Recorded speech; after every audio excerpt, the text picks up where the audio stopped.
নতুন হর্ন সার্কিটের সাউন্ডের ভিডিও, একবার সাউন্ড কোয়ালিটিটা চেক করবে।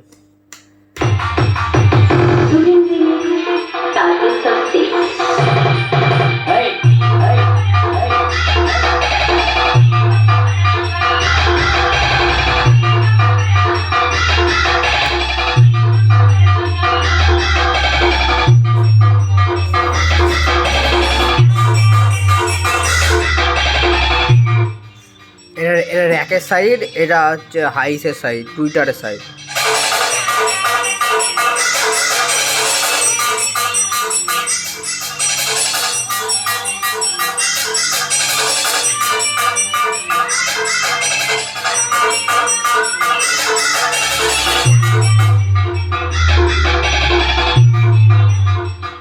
মিউজিক অন করার জন্য প্রথমে এই সুইচটা অন করে রাখতে হবে, তারপর এটা তুললে মিউজিক অন হবে।